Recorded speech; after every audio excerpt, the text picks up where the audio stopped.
Ok.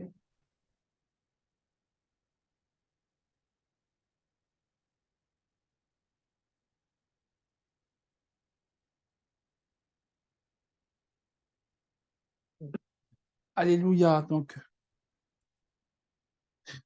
alors, ce soir, nous allons commencer et nous sommes à la partie 3 déjà de notre enseignement concernant la maîtrise de soi, développer la maîtrise de soi.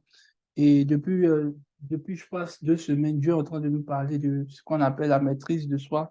Déjà, nous avons déjà compris que la maîtrise de soi, c'est une puissance de Dieu que lui-même libère et lâche dans nos vies afin que nous puissions non seulement, en fait, avoir le contrôle, non seulement sur nous-mêmes, mais également sur, en fait, tout ce qui est autour de nous. Alléluia. Et la dernière fois, nous avons parlé déjà de ce qui, en fait, on avait premièrement déjà défini le fait que il y a des épreuves qui viennent à nous et il y a nous qui devons aller vers des épreuves. Et le préférable, c'était d'aller vers des épreuves pour en fait avoir une forme de sagesse, une forme de maturité, une forme de développement qui nous permet en fait de pouvoir en fait avoir une certaine forme de contrôle sur tout ce qui peut éventuellement nous contrôler. Alors, la semaine passée, nous avons commencé à développer certaines vertus et nous étions sur cette partie où nous avions compris en fait que nous avons compris en fait que la maîtrise de soi également va avec la maîtrise des pulsions qui sont dans le corps. Et on a compris par la voie que le Saint-Esprit nous a enseigné que, en fait, pour que nous puissions contrôler nos pulsions, cela va de soi avec la langue. Est-ce que quelqu'un dit avec moi Amen? Si tu es avec moi, tu dis Amen. Amen. Voilà, je suis en train de voir des gens qui se connectent. Alors, on était en train de comprendre cela et le Saint-Esprit nous a fait juste comprendre que il n'était pas seulement question, et lorsque Jacques a parlé, il nous a fait comprendre que ce n'est pas seulement une question de corps. Il dit en fait que celui qui peut contrôler sa langue peut contrôler tout son corps. Et on a compris finalement que le contrôle que tu peux exercer sur ton corps, sur tes pulsions, sur en fait la manière dont ton corps réagit est juste proportionnel à en fait la manière dont tu contrôles ta langue. Et nous avons compris la spiritualité qui est derrière en fait la manière dont on parle, la manière dont nous nous prononçons. Il dit, la langue est un feu et elle peut détruire et embraser le cours de notre vie. Alléluia. Mais nous avons compris par le Saint-Esprit que voilà, nous avons une domination sur cet organe et Dieu nous délivre par sa puissante main de ce qui peut nous empêcher de pouvoir en fait manifester, avoir un contrôle sur notre corps. Alléluia. Est-ce que quelqu'un veut dire Amen? Alors, Amen. ce soir on est presque à la dernière session, donc je me demandais, mais qu'est-ce qu'on va se dire, puisqu'il nous reste que 2 sessions sur la maîtrise de soi. Je sens qu'il y a des gens qui sont en ligne, là, je ne les vois pas, ils veulent que la maîtrise de soi s'arrête vite. Alléluia. Parce qu'il y a des gens qui ont commencé à avoir une certaine maîtrise de soi. Bon, il y en a d'autres aussi qui disent non, il faut qu'on arrête vite la session, là. Mais on ne va pas arrêter la session. Alléluia. Bon, est-ce qu'il y a quelqu'un qui est en ligne à qui ça fait du bien? Vraiment, cet enseignement sur la maîtrise de soi. Est-ce qu'il y a quelqu'un? Ouais, moi, franchement, je pense que ça me fait vraiment beaucoup de bien parce que Dieu est en train de m'enseigner, en train de me bâtir à avoir une maîtrise sur moi-même et sur mes émotions, sur mes pulsions, mais en même temps sur mon environnement. Alléluia. Aujourd'hui, je vais toucher trois aspects, trois petites clés que nous essayons de voir. Parce qu'on avait dit également, n'oublie pas que la maîtrise de soi est ce qui va également avec la maîtrise de nos émotions, la maîtrise en fait de notre âme. Alléluia. Et nous devons comprendre ceci dans Proverbe 4, verset 23. Il dit, garde ton cœur plus que toute autre chose, car de lui viennent les sources de la vie. En fait, il dit, garde ton cœur, parce que si tu gardes bien ton cœur, tu pourras en fait réguler en fait tout ce qui sort de ta vie. Et même la dernière fois quand on était en train de faire l'enseignement, on avait parlé de tout ce qui est de l'espoir différé. C'est l'espoir différé. On a compris en fait que ce sont des attentes que nous effectuons, ou du moins nous essayons d'avoir de certaines personnes, ou du moins de certaines circonstances, et qui finissent par en fait créer en nous des déceptions dans l'âme. Et donc, on a compris en fait que si tu n'es pas en fait en train de garder ton cœur, tu peux aussi être victime d'un espoir différé. Alléluia. Donc, aujourd'hui, en fait, ce qu'on va traiter permet en fait de comprendre en fait comment avoir une maîtrise sur nos émotions, comment avoir en fait une maîtrise sur nos émotions. Mais je vais parler des éléments spirituels qui peuvent en fait interagir avec notre cœur, notre âme, pour pouvoir en fait la réguler de manière à ce qu'elle puisse être préservée. Si tu me suis, tu me dis Amen et je continue. Amen.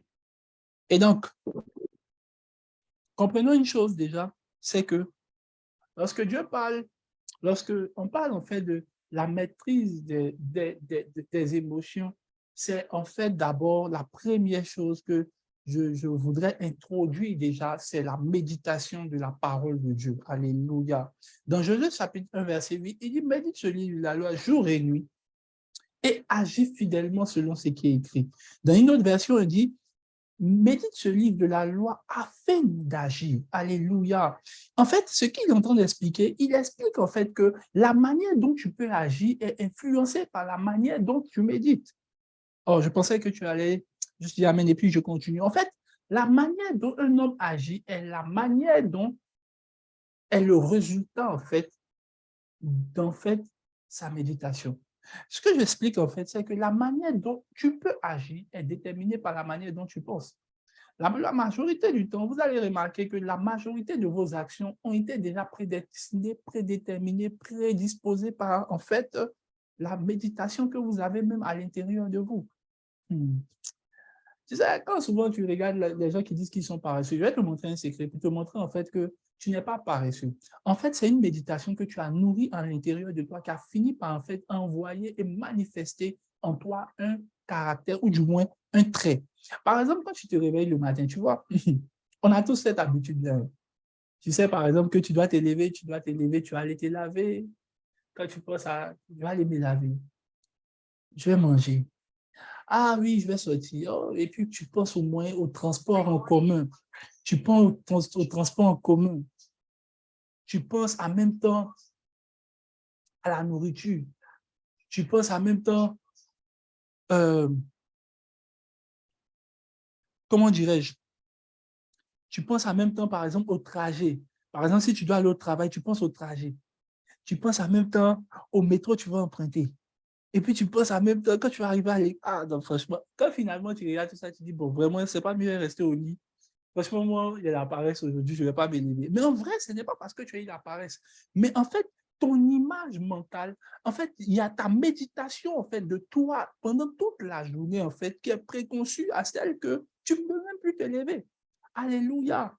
Si tu es franc, tu vas te rendre compte que ce que je dis est vrai. Alléluia. Par exemple, si tu sais que tu as un examen demain et tu sais que l'examen est important, tu vas méditer. C'est souvent même, on médite jusqu'à la méditation, même rentre dans les rêves. Jusqu'à tu te vois même dans les rêves en train de composer avant même que tu arrives. Je vous explique que c'est le principe spirituel. Ça veut dire que tout ce que l'homme fait, tout ce qu'un homme peut en fait réguler comme action est venu en fait d'une méditation qu'il a en fait entretenue. C'est pour ça que tu ne peux pas voir peut-être la spiritualité de ce que je suis en train de dire, mais je suis en train de te montrer la voie par excellence pour développer en toi la maîtrise de soi. Parce que la manière dont tu médites affecte tes actions. Ta manière d'agir affecte tes actions. Alléluia. Écoutez-moi bien. Ce n'est pas parce que tu ne veux pas étudier. Tu sais très bien que tu dois étudier.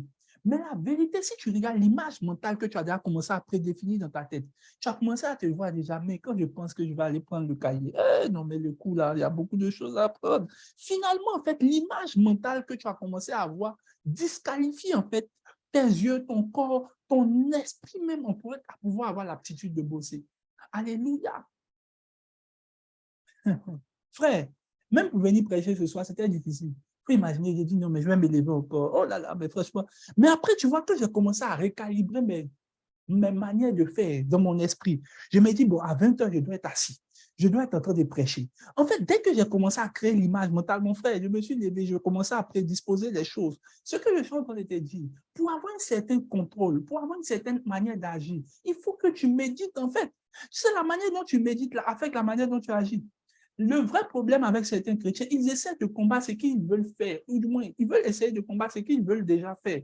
Et au lieu de cela, ils devraient changer plutôt leur manière de penser, leur manière de méditer, leur manière de réfléchir. Est-ce que tu te vois à l'intérieur de toi être en train de, par exemple, aller à l'école le matin, être en train de te lever, en train d'aller faire tes choses? Écoutez-moi bien, c'est un secret que moi je vous donne. Lorsque vous commencez, vous voulez chercher à faire une chose déjà, vous devez déjà prédisposer votre esprit et méditer déjà à la chose que vous êtes en train de faire avant même de l'exécuter.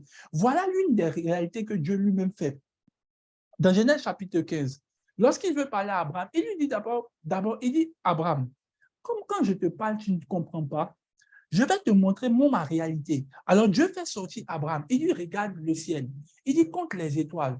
Il dit, mais Seigneur, je compte. Il dit, mais c'est trop. Il dit, voilà, c'est à ça que ta postérité va ressembler. Lorsqu'il veut maintenant donner le territoire de Canaan à Josué, regarde ce qu'il dit à Josué. Il dit, regarde le territoire, je te le donne. Mais Josué était juste dans une circonscription. Ça veut dire que si tu peux en fait avoir une image de ce que toi-même tu es en train d'exécuter, tu finiras par l'exécuter. Est-ce que pour contrôler toi-même en fait tes émotions, il faut avoir une certaine maîtrise dans ton esprit de la méditation? Alléluia. Est-ce que tu te vois en train de contrôler les choses qui sont autour de toi? Alléluia. La plupart du temps, vous avez déjà une image mentale. Moi, en tout cas, si on m'a parlé là, je réponds en même temps. Tu vois, déjà là, ton mécanisme est déjà enclenché. Ça fait que dès qu'il y a une petite chose qui est arrivée, dès qu'une petite parole d'une personne commence à sortir, la réaction sort. Mais tu penses que la réaction est venue comment? La réaction est venue en fait simplement par la méditation. C'est pour cela que je dis ceci. Est-ce que je continue? La vérité, pour que vous puissiez en fait avoir le contrôle sur vous, il faut que la parole de Dieu puisse vous contrôler. Or, je dis toujours que, alléluia, la méditation, ce n'est pas connaître tous les versets. C'est quand les versets te contrôlent que tu sais que tu as médité. Ça veut dire quoi? Lorsque tous les versets commencent à avoir un contrôle sur ta manière de vivre, ta manière de parler, c'est là que je sais que ta méditation est parvenue à but. Alléluia. Beaucoup de chrétiens connaissent les versets. Le but, ce n'est pas de connaître tous les versets. Le but, ce n'est pas de pouvoir avoir une certaine connaissance de tous les versets ou bien de maîtriser tous les versets. Je dis ceci, le but, ce n'est pas de maîtriser tous les versets, c'est de laisser les versets te maîtriser. Alléluia. Je connais beaucoup de chrétiens, ils ont fini d'être en colère et puis ils disent, oui, c'est vrai que la Bible dit de ne pas être en colère, mais tu as fini d'être en colère. Lorsque la parole de Dieu te maîtrise, c'est quoi? Avant que la colère ne soit amorcée, le verset vient à l'intérieur pour dire, écoute, voici ce que la parole dit. En fait, ce que je suis en train de t'expliquer, c'est ce que David dit. Il dit, ta parole est constamment devant mes yeux. Elle est constamment devant moi. Elle me montre le sentier. Écoutez bien, si vous n'êtes pas encore à ce niveau où la parole de Dieu a une certaine saisie sur vous, quand vous, dans vos émotions, laissez-moi vous dire que la parole de Dieu n'est pas maître de vous-même. Laissez-moi dire que Dieu n'est pas au contrôle de votre vie. Laissez-moi vous dire que vous n'êtes pas encore soumis à Dieu et à sa parole. On est soumis lorsqu'on n'est plus en fait capable de pouvoir agir en fonction de nous-mêmes, nos désirs. C'est dramatique. Les chrétiens finissent de se fâcher et puis disent, oh, la Bible a dit de ne plus se fâcher. Oh Seigneur, pardonne-moi. Écoutez, moi, je suis fatigué de ce stade-là. Je dis, Seigneur, il faudrait que la parole puisse me maîtriser. Ma prière pour toi ce soir, c'est que tu arrives à un niveau de méditation où la parole de Dieu commence à maîtriser tes émotions. Alléluia. Ça sert à quoi quand on te dit que de ne pas te mettre en colère, tu finis de te mettre en colère, puis maintenant tu dis, bon, au fait, j'ai fini de me mettre en colère, Seigneur, vraiment pardon. Mais finalement, la parole de Dieu sera inefficace. Alléluia. Je pense que les chrétiens d'aujourd'hui appliquent une après-parole. Alléluia. Oh, je sais que tu es fâché, mais c'est vrai. C'est dit que tous vos versets de vous servent à la fin de quand vous avez fini de faire tout ce qui est mauvais. Alléluia. Donc la parole de Dieu est inefficace. Oh, ma Bible dit que la parole de Dieu est efficace, tranchante. Aïe, aïe, aïe, aïe, aïe. Tranchante, pénétrante, nouvelle et jointure. C'est-à-dire qu'il y a un niveau de parole qui doit en fait commencer à contrôler ta vie. Je vous donne un petit secret. Comment méditer chaque jour la parole de Dieu pour qu'elle puisse agir dans vos pensées? C'est quand vous avez commencé en fait à prendre au sérieux et à réfléchir pendant toute la journée à ces genres de paroles que vous entendez. Alléluia. Donc, par exemple, moi, quand je me réveille le matin, ou bien même quand j'agis dans mes choses, en fait, je cherche en fait, dans mes pensées à réfléchir. Qu'est-ce que la parole de Dieu dit concernant ce domaine? Qu'est-ce que la parole de Dieu dit concernant ce domaine? Et il y a une certaine forme de crainte que j'ai lorsque j'ai en contact la parole, en fait. Je ne sais pas si vous comprenez. En fait, lorsque je parle de cet aspect, je suis en train de je vous donne quelques clés. Comment méditer? Il dit, je sais ta parole dans mon cœur afin de ne pas pécher contre toi. Quand on parle de serrer la parole dans son cœur, en fait, les gens pensent que ce n'est pas serrer la Bible dans ton cœur ou bien mettre les versets dans ton cœur. Non, ce n'est pas cela. Je t'explique ça de manière. Serrer, en fait, une parole dans ton cœur, c'est en fait, je vais prendre de manière pratique pour que tu comprennes. Par exemple, quand tu dis, je sais la parole de ma femme ou bien de ma chérie dans mon cœur, c'est quoi en fait? tu penses à cela tout le temps. Ah, elle m'a dit elle-même, vraiment, ça m'a fait, elle-même, cette parole-là, ça m'a touché. En fait, la parole te fait agir, te fait, tu vois. C'est cette même chose que Dieu recherche. Lorsque vous marchez, réfléchissez à cette parole-là. Non, cette parole-là, vraiment. Regardez, par exemple, la Bible dit de Samuel, la Bible dit que le petit Samuel ne laissait aucune parole tomber par terre. Écoutez bien, réfléchissez à cette parole-là toute la journée. Elle doit réguler vos actions. Elle doit réguler votre vie. Et même en fait, pour que votre méditation parvienne à maturité, en fait, essayez de circonscrire en fait vous-même à l'intérieur d'une scène dans laquelle vous voyez cette parole-là, par exemple, être manifeste. Donc, par exemple, quand tu veux exercer, par exemple, la maîtrise sur la colère, essaie de te mettre à l'intérieur où tu prends le verset où on dit que je sais pas, aucune animosité n'habite en vous. Et puis, tu te mets dans une circonstance où tu te vois avec des personnes qui sont en train d'essayer de t'irriter. Et puis, tu te dis, aucune animosité ne doit habiter en moi. Aucune animosité ne doit habiter en moi. Aucune animosité. En fait, c'est comme si tu créais la réalité spirituelle de cette parole à l'intérieur de toi. Alléluia. Tu sais, cette même loi-là, les bouddhistes, là, ils appliquent ça là-bas. Mais nous, on a la parole de Dieu. Il dit, médite ce livre. Et avant que, si vous regardez bien Josué 1:8, Josué s'apprêtait à aller en guerre. Mais Dieu lui dit, il faut t'asseoir pour méditer. Même dès que vous allez aller à Josué 2, vous allez voir une chose qui se passe bizarrement. Je vous donne des clés prophétiques. Hein. Oh, est-ce que je partage mes clés prophétiques? On est dans la partie 1, méditation. Dans Josué chapitre 2, vous allez voir, c'est là que Josué rencontre celui qu'on appelle l'ange de l'armée de l'Éternel. Mais avant qu'il le rencontre, la Bible dit que Josué était assis seul. Il était assis seul. Et puis, il était en train de méditer. Je vous assure, il était en train de méditer. C'est tout juste après Josué 1, Josué 2, Dieu, on dit il est assis seul. Et puis, l'ange, il rencontre l'ange auprès. Et puis, il dit, mais qui es-tu? Il dit, non, moi, je suis l'ange de l'Éternel. Je suis ni venu pour vous, ni pour vous. Mais qu'est-ce qu'il faisait? Meditate. Il faut que tu aies des temps seuls. Écoutez-moi bien. Les paroles que vous avez entendues dans les enseignements, dans tous ces enseignements, c'est bien. Mais il faut que vous ayez un jour où vous vous asseyez seul et puis vous méditez sur ce genre de choses. Et concernant votre vie, vous créez des images de vous-même en train de pratiquer cette parole. Écoutez-moi bien. L'une des choses que Dieu lui-même prend plaisir, regardez ce qu'il dit. Il dit, Dieu fait au-delà de ce que vous pouvez penser ou imaginer. Mais pour que Dieu fasse au-delà là même d'abord, il faut déjà que tu lui donnes la base de ton imagination. Mais quand tu n'as rien imaginé, on fait au-delà de quoi? Souvent, il y a comme l'impression que les chrétiens, en fait, là, ils sont des chrétiens mentaux, en griffe. C'est-à-dire qu'ils n'ont rien dans leur tête. Ils prient comme ça en langue. Maintenant, quand tu regardes bien dans leur esprit, il n'y a rien, en fait. Mais Dieu s'appuie sur quelle réalité spirituelle pour faire au-delà? C'est la loi de la méditation. Est-ce que quand toi-même tu te vois, est-ce que tu te vois assez déjà? Est-ce que tu te vois en train de contrôler? Est-ce que tu te vois tempérant? C'est-à-dire que la manière dont tu médites de toi là détermine comment tu seras. Alléluia. Je fais une petite parenthèse à côté. Et ça, c'est une parenthèse vraiment à côté. Un jour, je parlerai de ce sujet, de l'idolâtrie. Il y a plusieurs chrétiens qui sont idolâtres. Oui, oh, alléluia. Le jour où j'ai parlé de cela, tu vas te rendre compte que beaucoup de tes parents, même peut-être toi-même, tu seras en train de te repentir, tu adorais un faux Dieu. Alléluia. Est-ce que vous savez qu'il y a des chrétiens qui adorent un faux Dieu? Étant chrétiens, ils adorent un faux Jésus. Et quand ils vont arriver au ciel, Dieu va dire, vous adorez un faux Dieu. Alléluia. Écoutez-moi bien. Le Jésus, il dit, vous adorez ce que vous ne connaissez pas, mais nous adorons ce que nous connaissons. Ça veut dire que ce que vous ne connaissez pas, là, ça doit être quelque chose d'autre que ce que moi je connais. Alléluia. Il y a des gens qui ont un Jésus qu'ils adorent qui est pauvre. Actuellement, le Jésus de plusieurs de ces personnes n'a pas de maison. Mais comment tu peux adorer une personne qui n'a pas de maison et puis espérer avoir une maison? C'est pour ça que mon frère, depuis des années, ça fait 40 ans, tu es toujours locataire. Alléluia. Parce que le Dieu que tu adores est faux. Oui, il faut le dire. Et plusieurs chrétiens adorent un faux Jésus, pensant dans leur tête que c'est le bon Jésus. Je parlerai de mon Jésus que je connais, ma Bible. Ma Bible dit de lui.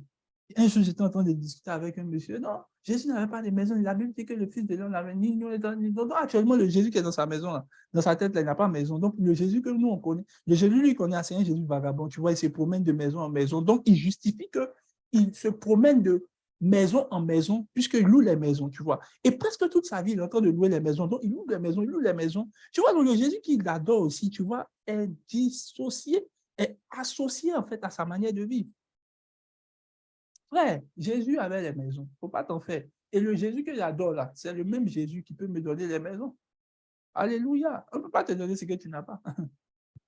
Il y a des gens qui adorent Jésus en disant que Jésus est pauvre. Et puis, comment toi-même tu peux prier quelqu'un qui est pauvre pour te rendre riche? Mon frère, je ne comprends pas. Tu dis que Jésus était pauvre, il était d'une pauvre condition. Mon frère, ok, il n'y a pas de souci. Maintenant, tu pries quelqu'un qui est pauvre pour qu'il te rende riche. Qu'est-ce qui ne va pas avec toi, en fait? Mais tu vois, c'est en fait, ce que tu as comme image de Jésus là, a fini par affecter qui tu es même en fait en réalité. Il faut qu'on corrige ce Jésus dans ta vie. Pourquoi? Parce que tu risques d'adorer un faux Dieu. Alléluia. La méditation. Méditez profondément, méditez profondément, méditez profondément. Prenez des temps seuls où vous êtes en train de méditer profondément. Écoutez-moi bien, je me suis rendu compte que c'est l'exercice que les orientaux, les gens qui sont dans le monde, les asiatiques ont commencé à développer, mais les chrétiens n'ont pas de temps. Et le secret pour ce genre de choses, c'est les temps de retraite. Écoutez-moi bien, si vous voulez être des hommes qui avaient une tellement grande maîtrise sur vous-même, qui avaient un grand contrôle sur vous-même, écoutez, il faut que vous ayez des temps où vous arrivez à méditer seul, vous êtes seul. Je parle de ces temps de retraite où vous êtes seul avec Dieu. Vous n'êtes pas forcément en train de prier, mais vous êtes en train de pouvoir prendre la parole de Dieu, la capturer, la télécharger à l'intérieur de vous. Mon frère, ce n'est pas une question de prier, c'est une question de méditation. Tu agis selon ce que tu médites. Alléluia. Moi, souvent, il y a des jours comme ça, je m'assois, bon, presque tout le temps, même je suis à la maison, je cherche à lire la parole de Dieu, à voir, à capturer mon image à l'intérieur d'elle. Alléluia. À voir au moins comme des gens comme David. Je ne sais pas quoi. Tu vois, j'associe les images que je vois dans la Bible à moi également, tu vois. Quand je vois David, on dit, il se lève, il prend enfin, on dit, il prend je sais pas, une épée et puis il frappe 10 000 personnes. Mon frère, actuellement, je suis Superman quand il regarde ma Bible. Alléluia. Écoutez, tu peux prendre ça pour rire, mais je te dis que c'est ce que je fais. Alléluia.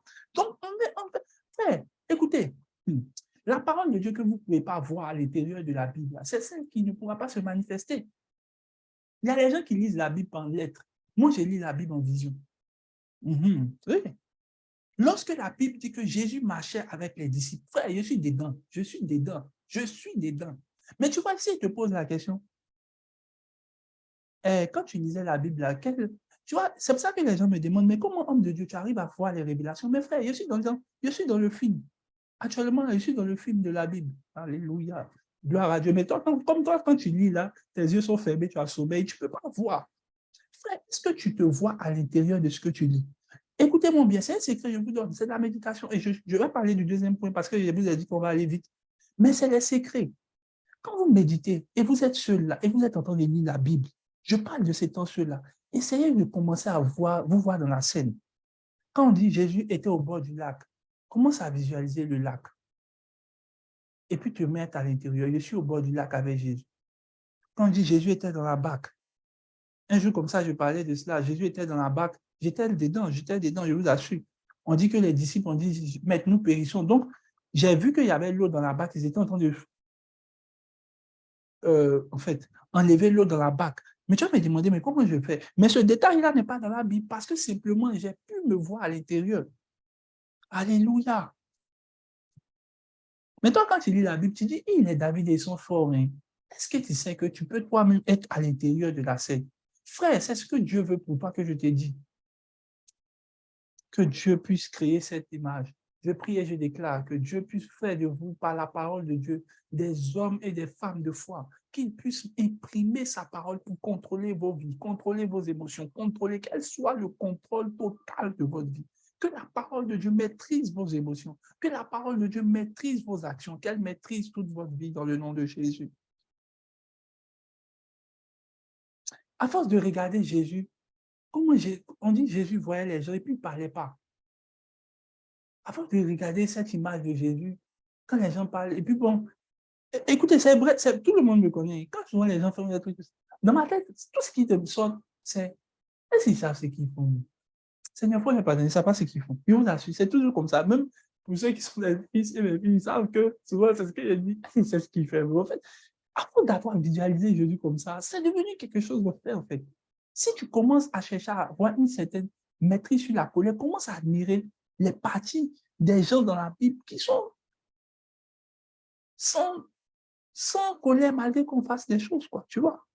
Et à force de visualiser cela, à force de capturer ces paroles à l'intérieur de toi, à force de voir, frère, je prie que ce message-là, tu comprennes cela. Je prie, je prie, je prie. Oh, est-ce que je peux continuer? Est-ce que ça fait du bien à quelqu'un, cette parole? Alléluia. Alléluia. Hmm.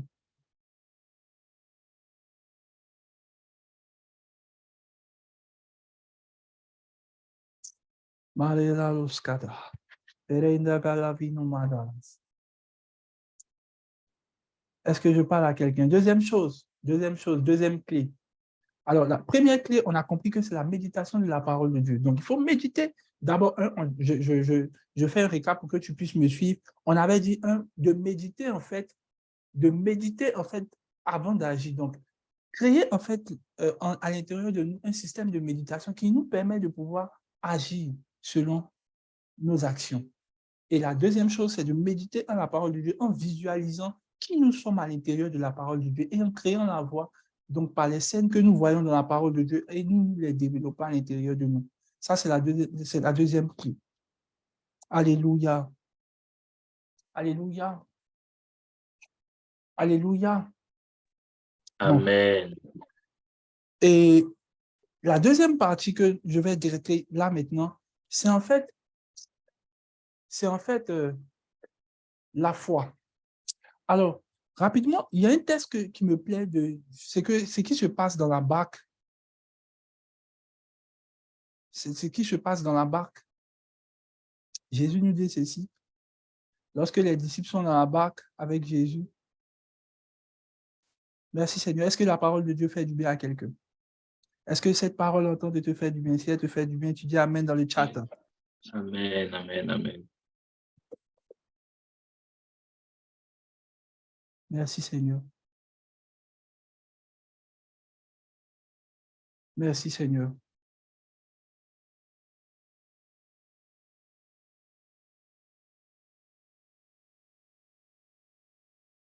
Matthieu 8, verset 27. Alors, Matthieu 8, verset 27. À partir du verset 25. On va lire même au verset 24. Et voici, il s'éleva sur la mer une si grande tempête que la barque était couverte de flots. Et lui dormait. Qui? Jésus dormait. Verset 25. Les disciples s'étant approchés de Jésus, le réveillaient. Et regardez ce qu'il lui dit. Seigneur, sauve-nous, nous périssons. Hey, il a dit, pourquoi avez-vous peur, gens de peu de foi? Hey. Alors il s'éleva, il menaça les vents et la mer, et il y eut un grand calme. Alléluia. Ces gens furent saisis d'étonnement et regardez ce qu'il dit. Qui est celui, disait-il, à qui obéissent même les vents et la mer? Ah, Rabalando Kavaya. Donc, première chose que vous devez noter ici, en fait, il y a une tempête qui est en fait en train de s'élever. Première remarque que vous devez faire, Jésus dormait.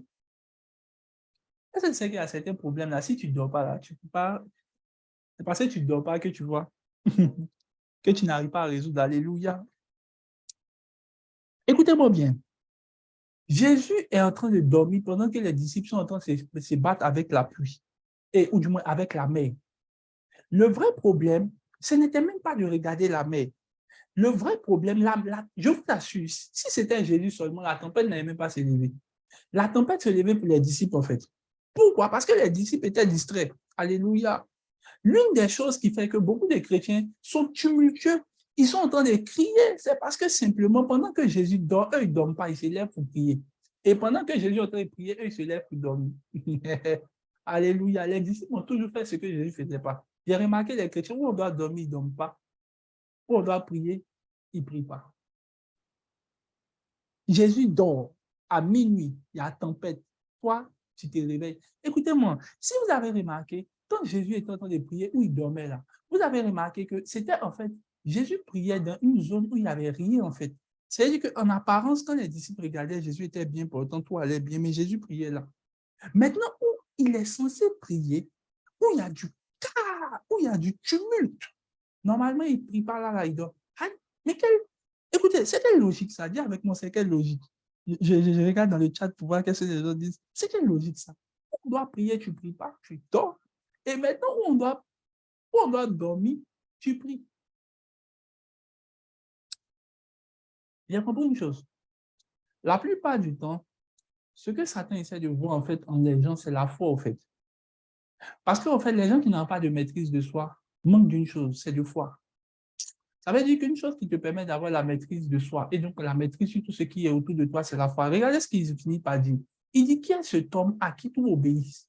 Mais dans Luc chapitre 17, il dit que, et c'est là que j'ai compris en fait, la plupart du temps, qu'est-ce que Satan fait?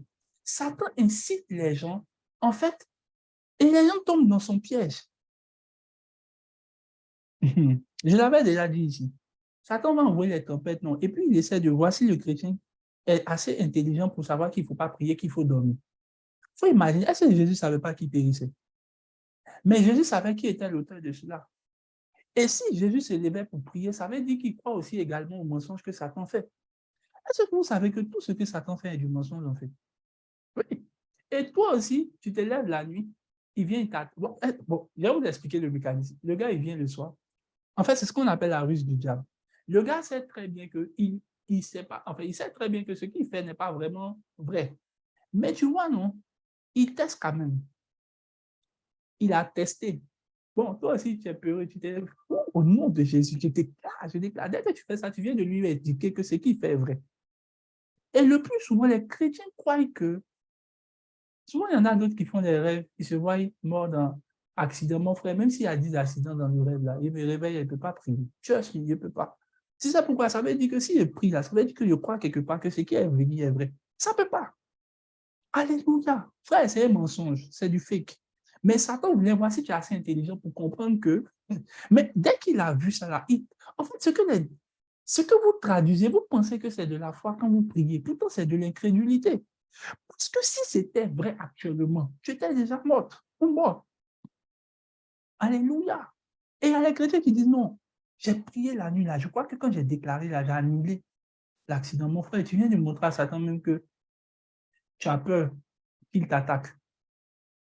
Jésus se lève. Écoutez-moi bien. Ça peut vous faire bizarre, mais ce que je suis en train de dire est vrai. La majorité des chrétiens devraient être en train de vivre dans le repos de Dieu comme Jésus. Mais ils se réveillent pendant que Satan est en train de les terroriser. Je vous ai déjà raconté ce témoignage, je vous le raconte à l'époque. Un jour, je pars prêcher dans un endroit. Quand je finis de prêcher, j'étais en train de prêcher. Pendant que je prêchais, je sens que mon pied est immobilisé. Alléluia. Je sens que mon pied est immobilisé. Donc, je me dis, mais qu'est-ce qui se passe? Oh, la ville dans laquelle je partais prêcher, j'ai réputé pour faire la sorcellerie. Donc, je me demande, mais comment on peut? Donc, qu'est-ce qui se passe? Et je continue de prêcher. Je veux toucher mon pied pour essayer de savoir qu'est-ce qui ne va pas. Et j'entends la voix de l'Esprit qui me dit, continue de prêcher. Ne t'arrête pas. Donc, je continue de prêcher. Au bout de 15 minutes, je sens que mon pied maintenant commence à aller pour le mieux. Donc, je commence à bouger dans la salle, je finis de faire ma prière, je finis de faire l'appel au salut, tout ce que vous voulez. Et à la fin, je dois rentrer chez moi. Donc, quand je rentre chez moi, je ne comprends toujours pas la scène. Je demande, mais cet esprit, qu'est-ce qui s'est passé? Il m'a dit, tu as été victime de sorcellerie. Il dit, comment ça? Moi, chrétien, on m'attaque sorcellerie? Non, mais en même temps. Alléluia, comment ça? Un grand homme de Dieu comme ça? Aïe. Et puis, il m'a dit, non. En fait, Satan, tu as joué un tour de magie à Satan. J'ai dit, ah bon. Hein. Et c'est là que Dieu m'a expliqué. On dit résister au trait enflammé. Et dans d'autres versions, on dit la ruse du diable. En fait, la ruse, c'est les artifices. En fait, c'est pas quelque chose qui n'est pas vrai. Donc, par exemple, il essaie, et puis il essaie de voir si tu réagis. Ah, ok, ça marche. Et on continue. Alléluia. Donc, en fait, le vrai système du diable, c'est du chantage. Il essaie. Si tu ne crois pas, non, il faut essayer de voir. Les sujets pour lesquels tu pries, il intensifie plus son mal là-bas. Dès que tu as laissé tomber le sujet, tu vas voir, il va tomber. Parce qu'il voit que tu ne t'inquiètes plus trop dessus. Il va dire, bon, Dieu, ça ne marche plus. Il faut qu'on aille sur un autre domaine. Alors, je vois les domaines dans lesquels tu es en train de jouer les tours de magie au diable. Ah, oui. Parce qu'il n'est pas fou. Et Dieu m'a dit, si tu avais touché ton pied, il aurait su que ça marchait et il aurait insisté. Ça veut dire qu'il faut imaginer que le Saint-Esprit est tellement sage qu'il me dit, Déoni, ne touche pas. Ça veut dire que si je réagissais, il allait finir par savoir que, ah, ok, il faut qu'on reste dessus. Les démons, on dirait que ça marche, mon tour de sorcellerie. Ouais. Écoutez, je suis plus rusé que lui. Le Saint-Esprit, au moins, est plus rusé que lui. Écoutez, c'est vous qui donnez les signaux au diable qu'il est en train de vous attaquer. C'est vous-même, c'est vous-même. Sinon, si tu dormais pendant qu'il est en train de faire son tour de magie dans ta maison, là, et tu étais resté couché, il dit, on dirait qu'on fait là, ça ne marche pas. Peut-être c'est le démon a dit, attends, toucher là pour voir, caresser son pied pour voir. On dirait le gars là, vraiment. On dirait ça ne marche pas. Bon, on dirait on va venir demain. On dirait il est mort. Oh, il n'est pas mort, il est mort en Christ. Alors, je te vois mourir en Christ. Et duper le diable dans le nom de Jésus. Alléluia. Quoi que vous fassiez. Et regardez ce qu'il dit. Vous avez manqué de foi. Alors, Jésus nous dit cela dans Luc chapitre 17, dans Luc chapitre 17, on va voir quelque chose. Il dit, qui est cet homme à qui tu obéis? Donc, ça veut dire quoi? Jésus avait une certaine maîtrise de lui-même qui faisait qu'il arrivait à maîtriser tout ce qui est comme élément autour de lui. Mais comment il le faisait? Regardons l'élément. Regardons l'élément.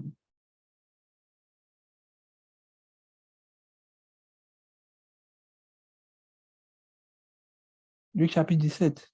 Non. Luc chapitre 17. Merci Seigneur. Est-ce que quelqu'un entend de me suivre? C'est le deuxième point que je vais développer. C'est le deuxième point que je veux développer.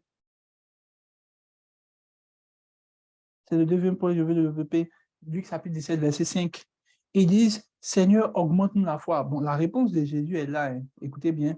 Il dit, si vous avez de la foi comme un grain de sénévé, vous diriez à cette montagne, vous diriez à ce sycomore, déracine-toi et plante-toi dans la mer et il vous obéirait. Il n'a pas dit, dites que au nom de Jésus, on vient en son nom et quand Jésus, comme c'est je viens au nom de Jésus, quand je dis au sycomore, un sycomore obéit, et puis comme c'est Jésus qui est le maître de ma vie, Jésus, il dit, si vous aviez de la foi comme un grain de sénévé, vous-même, c'est-à-dire que toi et moi, on allait dire au sycomore, il n'a même pas dit que le sycomore m'obéira, il dit le sycomore lui-même vous obéirait. Jésus venait de me donner la clé par laquelle il a réussi en fait à faire taire les vents et les tempêtes. Alléluia. Est-ce que je parle à quelqu'un? Ça veut dire que la manière dont Jésus faisait faire taire les vents et les tempêtes, mettait une maîtrise sur tout ce qui est autour de lui. C'est by faith. Frère, c'est la foi. Il utilisait la foi pour maîtriser tout. Il utilisait la foi pour faire taire les choses qui étaient autour de lui. Écoutez-moi bien, les chrétiens n'utilisent pas la foi. Alléluia. Est-ce que je parle à quelqu'un? Alors, regardez-moi comment Dieu a utilisé la foi à Ézéchiel. Dieu montre une chose à Ézéchiel. Il est dans une vallée avec les ossements desséchés. Et regardez la question que Dieu lui pose. Fils de l'homme, que faisons-nous? En général, c'est nous qui posons ce genre de questions à Dieu. Alléluia. Oh, dis avec moi Amen et je continue. En général, c'est nous qui posons la question à Dieu. Seigneur, on fait comment? Voilà les ossements desséchés. Dieu lui-même lui pose la question. Fils de l'homme, qu'est-ce qu'on fait? Il dit, Seigneur, toi-même, tu sais, il dit, fils de l'homme, prophétie. Oh, il est fils de l'homme prophétise. Ça veut dire quoi? Use your faith. Utilisez votre foi pour avoir une maîtrise sur vous. Utilisez votre foi pour avoir une maîtrise sur tout ce qui est autour de vous. Alléluia. Les choses ne se plient pas quand tu es en train de pleurer. Les choses se plient quand tu utilises la foi. Jésus dit, si vous aviez la foi, vous alliez dire au vent, à ce sycomore, à ce business, à tes études, écoute-moi, tes études vont te malmener, tes affaires vont te malmener, ta famille va te malmener, tout ce qui est autour de toi te malmène, simplement parce que tu n'utilises pas la foi. Alléluia. C'est pour ça, tu vois, une des choses, quand tu vois les gens qui ne se maîtrisent pas là, qui ont une maîtrise de soi faible là, ils n'ont pas foi. Vous me dites que c'est faux, c'est vrai. C'est ça que je dis, ce que je dis est vrai. Tu manques de foi quand tu manques de maîtrise de soi. Je vous assure, croyez-moi. C'est pour cela que dans 2 Pierre, il dit ajouter à la foi la maîtrise de soi. Ça veut dire que quelqu'un qui n'arrive pas à avoir une maîtrise de soi ne peut même pas utiliser la foi. Regardez Jésus. Jésus est calme, il dort. Il sait que quand il va s'élever, ça ne peut pas même exister, même la tempête. Ce n'est pas possible. Alléluia. Vous devez apprendre à développer ce genre de foi. Vous vous êtes détendu. Vous savez que si vous levez les choses, ça bouge. Vous savez que vous allez utiliser la foi pour faire bouger les choses. Frère, écoute-moi bien. Jusqu'à présent, là, tu vis tout ce que tu vis, tu subis tout ce que tu subis simplement parce que you not use faith. Tout ce que toi, tu connais, prayer. Est-ce que Jésus a dit de prier? Il dit, vous diriez, et la chose vous obéirez. C'est-à-dire que tout ce qui ne se plie pas à ta volonté, là, te traduit que ce n'est pas la foi. Alors, il y a les chrétiens qui vont me dire, non, mais homme de Dieu, ça veut dire qu'il faut prier. On n'a pas dit de prier, on dit d'utiliser la foi. Est-ce que tu sais la foi, c'est quoi? On dit, il faut déclarer. La foi, c'est ce qui est dans ta bouche, la parole de Dieu que tu libères. Oui, je libère sur ta vie, je libère sur tes affaires, je libère sur tes études. Toutes ces choses-là se plient maintenant au nom puissant de Jésus. Pourquoi? Faith. That's faith. Elle la maîtrise. Il dit, qui est cet homme à qui toutes ces choses, même le vent et la tempête obéissent? Mais comment il a fait? Foi. Foi. Il dit, si vous aviez la foi, parce que toutes les fois, il voyait Jésus faire les choses et puis tout se pliait à lui, il s'est demandé, mais comment il fait finalement? Il dit, si vous aviez la foi. Ah, souvent, un jour, je vous assure, j'étais en train de prier par rapport à quelque chose et puis Dieu m'a dit, mais jusque-là, tu n'as pas encore utilisé la foi. Il dit, ah, comment ça? Il dit, tu as tout fait, tu as réfléchi, tu as prié, mais tu n'as pas utilisé la foi. Il dit, comment ça? Il dit, use faith, ça va se plier à toi. Est-ce que tu sais que c'est la foi qu'on utilise pour avoir l'argent? Ah non, mais tu ne savais pas. Toi, tu veux prier pour avoir l'argent. Tu sais, je vais vous expliquer un truc. Hein. Si vous priez pour avoir l'argent, c'est que vous n'avez rien compris. L'argent n'obéit pas à la prière. Oui. Quand j'entends les gens qui disent non, je suis en train de prier pour ma maison, je dis, mais what's wrong? La prière adressée à Dieu, hein, c'est pas. Non, encore, il faut que j'enseigne un jour sur la prière. Alléluia. Donc, je prie pour ma maison et puis il faut là, oh Seigneur, la Bible dit que tu es le pourvoyeur, tu es l'homme à qui à Dieu appartient l'argent. Et oui, et puis quand tu as fini de faire ça, Dieu, il fait quoi? Et donc, il enlève l'argent de son compte et puis il te donne. Mais les gens, ils sont bizarres quand même. Hein. En fait, j'ai comme l'impression que les chrétiens ne lisent plus la Bible, ils lisent leurs émotions. Aucunement, la Bible ne dit de prier pour quelque chose. Hein. On dit, les choses que tu veux là, bon, je préfère continuer mon sujet. Alléluia. Je m'arrête sur ce point. Deuxième point, c'est la foi. Et le troisième point, c'est la soumission. Non, mais oui. Comment un chrétien peut me dire même qu'il va prier pour avoir l'argent? Comment? What? What? La Bible dit qu'il ne faut même pas appliquer ton intelligence même sur la richesse. Parce qu'elle va s'envoler. Mais pour utiliser, pour envoyer l'argent là, Dieu dit use faith. Pour faire plier, pour faire arrêter. Écoutez bien, vous croyez que c'est par quoi on fait les choses?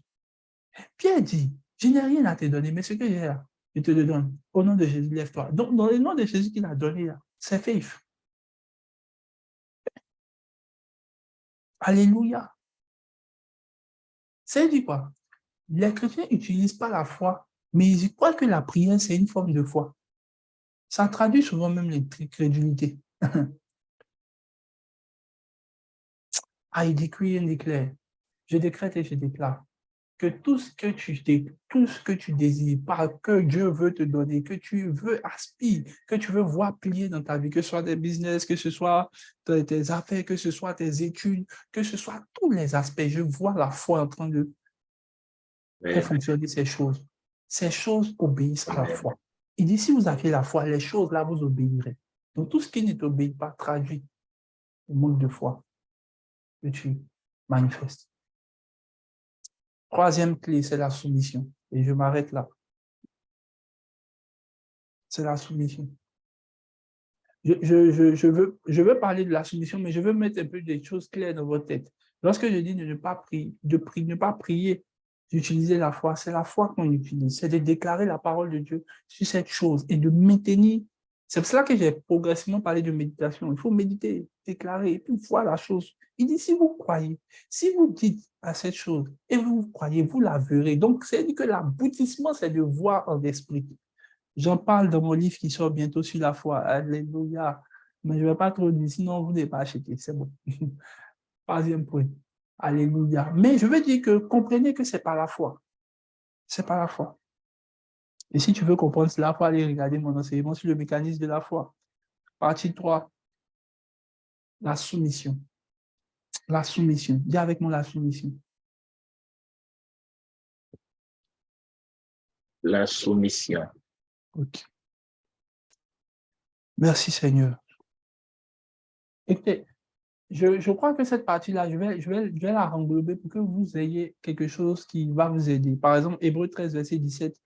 Hébreux 13, verset 17, il dit, obéissez à vos conducteurs, ayez pour eux de la déférence car il veille sur vos âmes, comme devant en rendre compte. Il dit qu'il faites-le avec joie, qu'il le fasse avec joie, ce qui ne vous sera d'aucun avantage.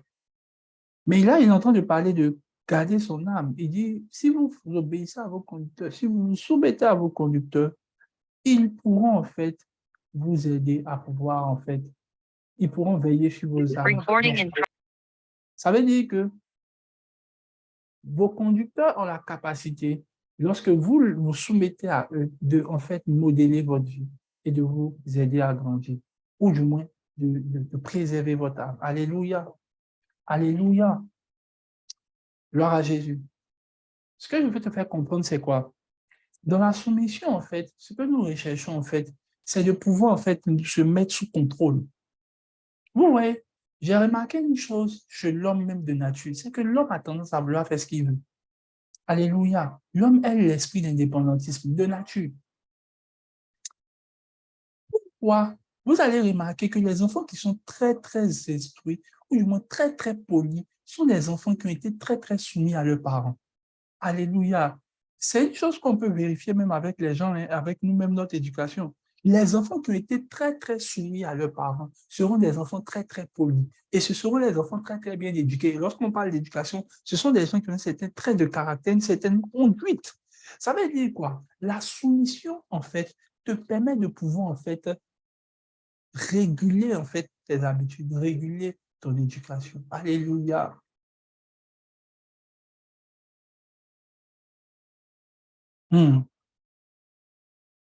Alléluia. Alors, il y a je vais pas dire trois choses que, par exemple, Dieu utilise pour faire, je ne vais pas trop rentrer dans ces détails-là, parce qu'en fait, Dieu a deux, trois manières qu'il utilise. Première chose, par exemple, il dit, dans Deutéronome 8, il dit, je t'ai éprouvé dans la pauvreté pour voir quelles sont tes dispositions intérieures, et puis pour pouvoir t'éduquer. Ça veut dire qu'il y a une disposition intérieure que Dieu cherchait dans Israël, par exemple, dans Deutéronome chapitre 8. Je ne vais pas trop m'éterniser, mais je veux parler de la solution parce que c'est une partie aussi importante dans la manière dont tu peux, en fait, réguler. Je ne sais pas si je dois développer la solution, même peut-être une autre fois, mais je vais quand même essayer de parler un peu. Est-ce que je peux continuer? Alléluia. Deutéronome chapitre 8. Amen.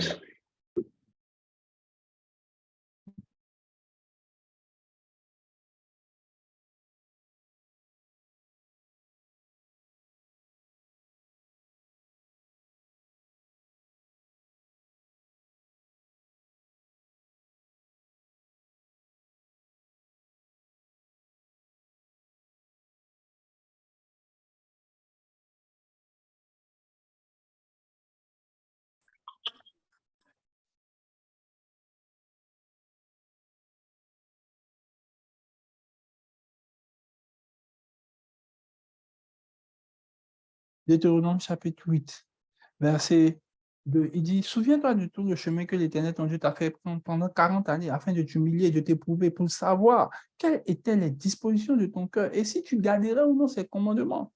Il t'a humilié, il t'a fait souffrir de la faim, il t'a nourri de la manne que tu ne connaissais pas et que tu n'avais pas connu tes pères, afin de t'apprendre que l'homme ne vit pas seulement de pain. Et quoi? Il dit quoi? De pain, mais l'homme vit de tout ce qui sort de la bouche de l'Éternel. Ton vêtement ne s'est point usé et ton pied ne s'est point enflé. Pendant ces 40 années, reconnais en ton cœur que l'Éternel, ton Dieu, te châtie comme un homme châtie son enfant. Dans une autre version, dans la version semaine, on dit, reconnais l'éducation que Dieu te donne. Donc, quand Dieu est en train de faire ça, Dieu est en train de les éduquer. Pourquoi? Parce que Dieu veut envoyer, lorsque la soumission est là, elle permet de pouvoir en fait voir les dispositions du cœur de l'homme. Voir en fait vraiment, est-ce que tu suis Dieu? Parce que au fait, Dieu te donne les choses, ne te donne pas les choses. Parce que Dieu a fait tout ça. Il dit, je te fais éprouver la faim. Je te fais éprouver tout ça pour voir en fait quelles sont les dispositions à l'intérieur de toi. Alléluia. Le plus souvent, quand Dieu veut te donner quelque chose, Dieu veut te donner une certaine dimension, il est d'abord voir les dispositions de ton cœur. Souvent même là, il y a des gens qui échouent déjà. Déjà, toi-même, tu n'arrives même pas à aller à l'église déjà et aller encore, comment on appelle ça, tu n'arrives même pas à être fidèle à aller à l'église. Tu n'arrives même pas à être fidèle à même aller à l'église et en même temps aller, comment on appelle ça, à l'école. Et toi, tu espères que Dieu puisse, toi, te donner une responsabilité élevée dans laquelle tu vas finir par ne plus venir à l'église. Non, mais jamais. Dieu d'abord teste les dispositions intérieures. En fait, je veux parler de la soumission dans cette partie, mais je ne veux pas trop m'éterniser dans cette partie parce que la soumission, en fait, c'est de se mettre sous contrôle, au fait, de Dieu. C'est se mettre sous contrôle même également d'un homme. Pourquoi? Pour recevoir l'éducation. Écoutez-moi bien. Si vous n'êtes pas éduqué, si vous n'avez pas reçu une éducation, je parle de manière spirituelle, de Dieu lui-même, là, vous ne pourrez même pas, en fait, avoir une certaine maîtrise de vous-même. Alléluia. Pourquoi les chrétiens sont ce qu'ils sont? Et comment on reçoit une éducation de Dieu? C'est lorsqu'on commence à approcher la parole de Dieu, ou bien lorsqu'on commence à approcher Dieu et on ne cherche pas à savoir de Dieu qu'est-ce que nous faisons de bon. On ne cherche plus à recevoir de Dieu des bonnes choses. On cherche à savoir qu'est-ce que Dieu corrige en nous. Tu sais, je commence à savoir que le Saint-Esprit a commencé à être, tu commences à être un fils de Dieu, à commencer à ressembler, ou du moins à être rapproché de Dieu. Lorsque je n'entends plus, Dieu m'a fait du bien, Dieu m'a fait tort. C'est lorsque je commence à entendre Dieu te dire, mon fils, ma fille, ce que tu fais, ce n'est pas bon. Je veux que tu corriges là, je veux que tu fasses là. Écoutez-moi bien. Regardez ce que dans Hébreu, dans Hébreu chapitre 12, il dit. Il dit quoi? Il dit ceci.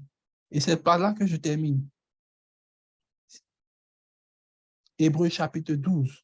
Comment je sais? Comment je sais? Il dit dans Hébreu chapitre 12.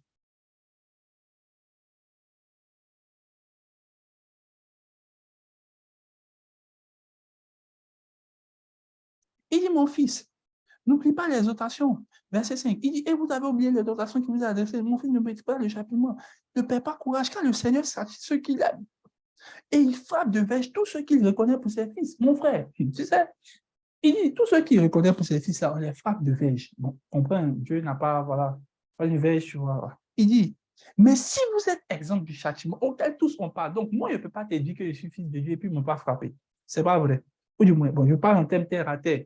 Ils ne m'ont pas frappé ou bien ils ne m'ont pas touché. Mon frère, il n'y a pas chez nous tous. Il dit, si vous êtes exempt du châtiment auquel tous on parle, vous êtes des enfants illégitimes. Donc, mon frère, il n'y a rien dit. Mais tu sais si tu es enfant légitime ou pas. Parce que toi, on dirait, dans ta relation avec Dieu, Dieu ne te frappe pas. Hein. Toi, tout ce que tu fais, Dieu est beau. Il vient tous les jours quand il prie. Toi, tu pries, Dieu est avec toi. Tout ce que tu fais, il dit, ma fille, je suis avec toi. Tu es impoli. Il dit, non, franchement, c'est les autres là qui n'ont pas raison. Toi, tu es bien. C'est-à-dire que, il faut imaginer, il y a des chrétiens, ils sont terribles. Hein. Alléluia. Est-ce que je parle à ces gens des chrétiens? Ils sont assis là. Ils sont assis là. Quand toi, le Saint-Esprit vient là, ton Saint-Esprit là, quand il vient tous les jours, toi, tu parles mal, hein? Toi, tu fais tout ce qui est mauvais là, mais quand toi, ton Saint-Esprit vient, oh ma fille, vraiment, ils ne comprennent pas, ce sont tes ennemis, franchement, toi, tu es bien, franchement, tu vois, et tu aimes ça, c'est que toi là, tout ce que toi tu fais, le Saint-Esprit aime. Et tout ce que les autres font là, c'est eux qui ont des problèmes. C'est-à-dire que quand ils voient ça, ils savent que toi, ta relation avec Dieu est fake, est mauvaise. Parce que tous ceux qui sont vraiment des fils de Dieu, lorsqu'ils viennent, Dieu dit, eux tous, il n'y a pas un enfant qui est de la famille de Dieu. Que tu prennes Abraham, que tu prennes Moïse, que tu prennes Jacob, que tu prennes tout ce que tu veux, Dieu les a corrigés, mon frère. Toi, tu es un enfant blanc. Enfin, les enfants occidentaux, on ne les touche pas. On dit là-bas, on dit là-bas, mon frère, si tu es un enfant occidental spirituel, mon frère, il faut savoir que nous, on est des enfants africains spirituels. Nous, chez nous, là, c'est les bâtons. Quand on frappe, on sait que vraiment tu es de la famille. Alléluia. Dieu, avec mon Seigneur, je décide d'un enfant africain spirituellement parlant. Il dit tout son part. Il n'y a aucune personne que Dieu ne corrige pas. Et comment je sais cela? C'est quand Dieu commence maintenant à voir, quand il marche avec toi, il commence à te dire que ce que tu fais là, il y a quelque chose. Tu sais, écoutez-moi bien.